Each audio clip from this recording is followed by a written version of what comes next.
MZ세대이신가요? 돈 많이 벌고 싶지 않으신가요? 근데 뭘 해야 할지 고민되지 않으신가요? 이 영상 하나만 보면 됩니다. 잘못된 방향으로 낭비될 돈, 시간을 줄여드리겠습니다. 솔직히 오늘 영상에 말한 것만 지키셔도 사업하다 인생 망할 일은 없습니다. 하지만 끝까지 안 보고 또 단순 킬링타임 유튜브 인스타 보러 가실 거죠? 지금 이 영상도 끝까지 못 보고 뒤로 가기 누르려고 하시지 않았나요? 한 수 배운다 생각하고 조금만 참고 영상 끝까지 시청해보세요. 저는 20대 후반에 3개의 사업을 운영하고 있고 그중 하나인 바이마로 매달 약 7천만 원 정도의 매출을 발생시키고 있습니다. 그리고 점점 더 매출도 올라가고 있어요. 또 제 유튜브와 블로그만 보고 바이마 창업을 시작해서 3개월 만에 순이익 300만 원을 만드신 분도 있어요. 돈을 벌려고 혹은 사업을 하려고 결심하면 가장 먼저 막히는 문제는 어떤 아이템으로 시작할 것인가입니다. 처음에는 저도 여러분들과 다르지 않았습니다. 지금 이 영상을 보고 계신다면 어떤 아이템으로 해야 할지 확신이 서지 않아 클릭하셨을 거예요. 제가 여러분들의 마음을 잘 알고 있어요. 빠르게 제가 어떤 사업을 운영하고 있는지 그리고 어떤 방법으로 현재 하고 있는 아이템을 고르게 됐는지 얘기해 보겠습니다. 맨날 온라인 사업, 부업 할 거다, 돈 더 벌고 싶다고만 얘기만 하지 말고 이 영상 정도는 끝까지 봐보세요. 솔직히 이 영상도 끝까지 못 볼 정도면 도대체 뭘 할 수 있을까 싶어요. 저는 4년 전 20대 중반이라는 어린 나이에 첫 사업을 시작했습니다. 금전적으로 여유로워지고 싶었어요. 멋진 차를 타고 좋은 집에 살고 싶다기보다 걱정 없이 살고 싶었습니다. 그래서 사업을 하기로 결심했어요. 경제적 자유는 모르겠고 저 자신과 가족을 지킬 수 있는 능력을 얻고 싶었습니다. 왜냐하면 과거 저희 집에 10억 원 상당의 빚이 있었습니다. 그래서 꼭 성공해서 저희 가족과 저를 지키고 싶었습니다. 제일 먼저 부딪힌 문제는 어떤 사업을 해야 하는 거지? 라는 생각이었어요. 저 같은 아무 재능 없고 평범한 사람도 돈을 벌 수 있는 건 뭐가 있지? 라고 수없이 고민했던 것 같아요. 유튜브를 찾아보면 인플루언서들이 하는 말들은 추상적이고 뜬구름 잡는 이야기였어요. 사람들을 도와줘라, 세상의 가치를 만들어라, 책을 많이 읽어라, 글쓰기를 하라 등등. 하지만 저 같은 평범한 사람에게는 적용되는 이야기가 아니었습니다. 조금 더 피부에 와닿는 현실적인 사업을 해야겠다는 생각이 들었어요. 그래서 제가 도전한 첫 번째 사업은 화장품 판매였습니다. 플랫폼을 통해서 화장품을 판매하려고 했어요. 단순히 물건을 잘 받으면 판매가 잘 될 거라고 생각했어요. 하지만 얼마 안 가 알 수 없는 이유로 플랫폼에서 퇴점을 당하게 되었습니다. 그렇게 첫 번째 사업이 망하게 되었어요. 두 번째 사업은 유튜브였습니다. 직장인의 절반은 나 유튜브 할 거야 라고 하죠. 저 역시 유튜브로 돈을 벌어보려고 마음먹고 먹방, 브이로그를 도전했다가 망했습니다. 결정적으로 포기하게 되는 이유는 꾸준하고 안정적인 수익을 올리지 못하기 때문에 지속할 수가 없었습니다. 여러분이 아실지 모르겠지만 10만 이상의 유튜버 분들도 안정적으로 200만원, 300만원을 벌지 못하는 분들도 엄청 많아요. 세 번째 사업은 국내 쇼핑몰이었습니다. 여러분이 해보려고 했던 거 그리고 해봤던 거 웬만한 건 다 해봤습니다. 과일 판매는 3일 만에 매출 1,300만원을 만들어내곤 했어요. 수입 판매도 나쁘지 않았어요. 월 매출 3천만원 정도를 빠른 기간 안에 만들어냈거든요. 길게 말하면 쓸데없이 이야기가 길어지니 짧게 설명해보자면 결국 공급사, 경쟁사의 이간질로 인해서 이것도 망하게 되었습니다. 곧바로 네 번째 사업을 시작했어요. 이번 아이템은 일본 바이마였습니다. 전에 있던 두 개의 사업과 똑같은 구조였어요. 다만 판매하는 나라가 바뀌었을 뿐이었죠. 심지어 저는 이 사업을 시작하고 얼마 안 돼 허리 디스크에 걸리게 되었어요. 하지만 딱 노트북 하나와 스탠드 책상만 가지고 한 달 동안 바이마 사이트를 보며 분석하고 제 거에 반영했습니다. 내부 블로그도 쓰고 썸네일도 바꿔가면서 제가 할 수 있는 건 전부 다 해봤어요. 그리고 서서히 시간이 지나자 3개월 차에 월 순이익 1,000만원을 달성하게 되었습니다. 그리고 지금은 7천만원 상당의 매출을 발생시키고 있어요. 이렇게 저의 인생은 바뀌게 되었습니다. 여기서 멈추지 않고 마케팅 회사도 새롭게 창업했어요. 여기까지가 저의 스토리입니다. 사업 아이템을 정하시는 느낌이 오시나요? 아직도 잘 모르시는 분들이 계실 거예요. 그래서 제가 조금 더 쉽게 설명해 보도록 하겠습니다. 딱 세 가지만 지키신다면 사업할 때 시간과 돈 낭비를 줄일 수 있습니다. 첫 번째는 특별한 걸 찾지 말고 평범한 걸 배워서 하자입니다. 대부분의 사람들은 사업 아이템을 생각하면 특별한 것에 집착합니다. 하지만 초보자들에게 그런 건 별로 중요하지 않아요. 오히려 나쁜 경우가 더 많습니다. 무조건 이미 시장에 있는 평범한 걸로 먼저 시작해야 해요. 지금 여러분 주위를 둘러보세요. 혁신적이거나 세상에 없던 새로운 물건이 있나요? 대부분의 소비자들은 새롭고 알지 못했던 혁신적인 제품이 나오면 구매하지 않습니다. 인간의 심리는 새로운 것에 본능적으로 두려움을 느끼도록 설계되어 있기 때문이에요. 어떤 이유 때문에 그럴까요? 우리 인간은 진화한 생명체입니다. 만약 원시시대 때 현대 인간의 조상이 호기심 덩어리였다면 어떻게 됐을 것 같으신가요? 아마 죽어서 지금 현대의 유전자가 남아있지 않을 가능성이 매우 높습니다. 예를 들어 먹어본 적이 없는 음식을 발견했다고 해봅시다. 호기심 많은 인간은 시험삼아 먹어봅니다. 알고 보니 독이 들어있던 음식이었어요. 그렇게 저 세상에 가버렸습니다. 하지만 먹어본 경험이 없는 음식에 대해서 두려움을 느껴 먹지 않았습니다. 않았던 인간은 살아남았습니다. 그게 바로 현대인들이에요. 즉 저희들이죠. 그만큼 우리 인간은 익숙한 것을 선호하도록 진화했습니다. 대부분의 사람들은 이미 시장에 검증된 제품, 브랜드를 구매하려고 합니다. 세상에 없던 혁신적인 제품을 만들고 소비자를 설득하고 구매까지 이어지게 만드는 것은 초고난이도의 일이에요. 특히 초보자들에게는 성공 가능성이 제로에 가깝다고 봐도 무방해요. 쉽게 설명해 보도록 할게요. 만약 달에서 살 수 있는 기술이 발명되었다고 가정해 봅시다. 여러분은 세계 최초로 달에서 살 수 있는 인간이 될 수 있어요. 여러분은 첫 번째로 달에서 살아보고 싶으신가요? 당연히 싫으실 거예요. 왜일까요? 달이라는 행성에서 인간이 생존해온 사례가 없기 때문이죠. 안전한지 죽을 가능성은 몇 %인지 확인하고 싶으실 거예요. 하지만 다른 사람들에게서 안전하다는 것을 확인하려고 할 거예요. 이게 인간의 본능입니다. 만약 많은 사람들이 몇십 년간 달에서 생활하는 것을 두 눈으로 보게 된다면 그때는 의심이 사라질 거예요. 소비자도 똑같습니다. 80% 이상의 소비자들은 세상에 없던 브랜드와 제품이 나오면 남들이 살 때까지 기다릴 거예요. 그리고 가성비는 좋은지, 퀄리티는 어떤지, 안전한지, 또 후기는 어떤지 살펴본 후에 구매를 할 겁니다. 그만큼 소비자를 설득하기가 굉장히 어려워요. 여러분, 제가 성공한 바이마 세상에 없던 것일까요? 특별한 건가요? 여러분은 한국인이라서 잘 몰랐을 뿐이지 일본에 이미 존재하는 시장입니다. 저도 그냥 기존에 있는 걸 시작했을 뿐이에요. 사람들의 머리에 이미 인식되어 있으니까 보다 쉽게 결과가 나올 수밖에 없습니다. 초보자라면 적어도 난이도가 쉽고 시장에서 이미 검증받은 사업부터 해봐야 한다고 말씀드리는 거예요. 두 번째는 저처럼 가진 거 없는 사람들 또는 평범한 사람들은 유자본 사업을 하지 말아입니다. 사업에는 크게 두 가지 종류가 있어요. 무자본 그리고 유자본. 무자본 사업부터 설명해 볼게요. 제가 하는 바이마 같이 사람을 위주로 노동력을 사용하는 사업을 의미합니다. 쉽게 말하자면 사람이 일을 해서 돈을 버는 구조예요. 매출이 증가하면 직원도 함께 늘어납니다. 반대로 유자본 사업은 사람의 중요성은 비교적 덜 중요하며 자본, 즉 돈을 메인으로 운영하는 비즈니스를 의미합니다. 예를 들어 치킨집, 카페, 오프라인 매장 등이 있어요. 모두 노동력이 들어가긴 하지만 돈이 훨씬 중요한 비즈니스입니다. 아닌가요? 개인 카페를 차렸는데 옆에 스타벅스가 들어선다면 어떻게 될까요? 망하겠죠. 또 다른 예시를 들어볼게요. 제조업, 도매, 수입입니다. 해당 사업자는 휴대폰 케이스를 판매하기 위해서 공장에 주문을 합니다. 이 상품이 팔릴지 시장을 분석하는 능력이 매우 중요하겠죠. 만약 미리 공장에 주문을 한 휴대폰 케이스가 팔리지 않는다면 그대로 적자로 이어지게 될 거예요. 또 제품을 보관할 창고료도 계속해서 발생하게 됩니다. 만약 실패한다면 시간만 낭비하는 것이 아니라 자본도 함께 무너지는 구조입니다. 초보자가 이걸 감당하기에는 리스크가 너무 높아요. 반대로 무자본 사업은 몸으로 모든 걸 해결할 수 있습니다. 바이마를 시작하면 먼저 들어가는 비용이 있을까요? 없습니다. 공장에 제품을 먼저 주문할 필요도 없고 시장을 분석하는 눈도 그렇게까지 중요하지 않습니다. 그냥 한국에 있는 브랜드 상품이 뭐가 있는지 리서치한 뒤에 내 시간을 써서 업로드하면 됩니다. 그러면 자연스럽게 판매가 이루어지고 돈을 벌게 됩니다.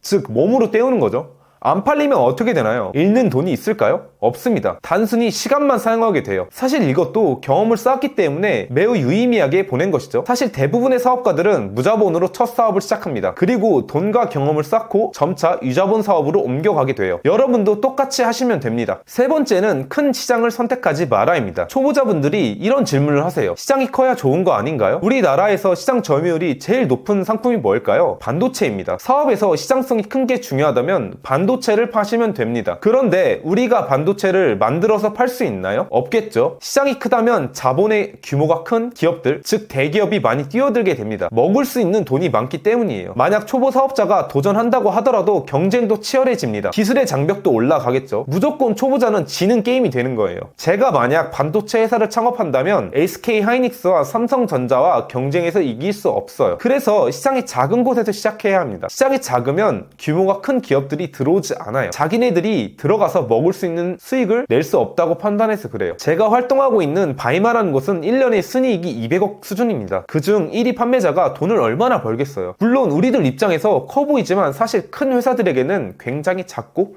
귀여운 돈이에요. SK 하이닉스, 삼성전자에게 200억이 큰 돈일까요? 삼성전자에게 200억은 너무 아기 같은 돈이에요. 삼성전자는 2022년 연매출 300조 원에 영업이익 43조 원이라고 해요. 대기업들에게 200억이 귀엽게 보일 수 있겠죠? 이렇게 대기업 입장에서는 돈이 안 되는 시장에 들어갈 이유가 없습니다. 작은 시장에 진입해 수익을 내기보다 그 시장에 반도체 하나 더 만드는 게 훨씬 낫겠죠? 하지만 저희 같은 평범한 사람들은 어떨까요? 바이마에서 벌 수 있는 돈은 여전히 큰 돈입니다. 바로 이 부분을 이용하자는 거예요. 거예요. 작은 시장에서는 작은 회사들끼리 경쟁합니다. 즉 경쟁이 상대적으로 약하다는 말이죠. 초보자들이 수월하게 시장에 진입하기에 정말 좋은 환경인 것이죠. 그래서 우리는 작은 규모의 시장에서 사업을 시작해야 합니다. 대기업뿐만 아니라 머리가 좋은 천재 또는 사업을 잘하는 사람조차도 작은 시장에는 없습니다. 실력만 충분하다면 똑같은 일을 해도 큰 시장에서 더 많은 돈을 벌 수 있기 때문이에요. 결국엔 실력이 없는 사람들만 남게 됩니다. 우리가 비벼보기 좋겠죠. 저도 아직은 부족해서 작은 시장에 남아있는 거예요. 삼성이 처음부터 반도체를 팔았을까요? 아닙니다. 뭐부터 시작했을까요? 바로 국수예요. 삼성에서 만든 국수는 인기가 많아서 국수를 구입하기 위해 고 소매상들이 끌고 온 짐 자전거로 언제나 건물 앞이 북적거렸다고 해요. 당시 삼성은 벌어들인 수익을 모두 사업에 재투자했다고 합니다. 삼성은 국수부터 팔면서 규모를 키우고 삼성물산, 제일모직, 반도체, 스마트폰 등 더 큰 시장으로 확장했습니다. 지금까지 말한 것처럼 대기업도 작은 시장에서 큰 시장으로 확장해 나갔습니다. 현재 대기업도 작은 시장에서 시작했다면 일개 평범한 우리들은 더욱더 작은 시장에서 해야 함이 분명합니다. 그러면 또 이런 말씀 하시는 분들 있을 거예요. 큰 시장, 유자본 사업, 특별한 사업, 지금까지 말한 이 세 가지를 저는 할 수 있는데요? 라고 하시는 분들이 있습니다. 예를 들어 큰 시장을 타깃으로 하는 사업 계획서를 작성해서 투자받아서 사업할 거예요. 아니면 개발할 거예요. 라는 말을 하는데요. 보통 이런 사업은 스타트업들이 많죠. 스타트업은 머리 좋고 고학력자들이 하는 사업임에도 불구하고 5년 이내에 폐업률이 약 70%에 육박해요. 10곳 중 7곳은 문을 닫는다는 거죠. 그렇다고 세 곳이 수익성이 좋은 것도 아니에요. 그런데 내가 초보자다? 내가 평범한 사람이다? 근데 사업 계획서를 제출한 뒤에 투자를 받아서 사업을 한다? 진짜 죄송한 얘기인데 자기 객관화가 안 되신 분입니다. 저는 개인적으로 이런 분들은 인생이 많이 힘들어질 거라고 봐요. 당연히 인생에서 원하는 걸 얻는 게 많이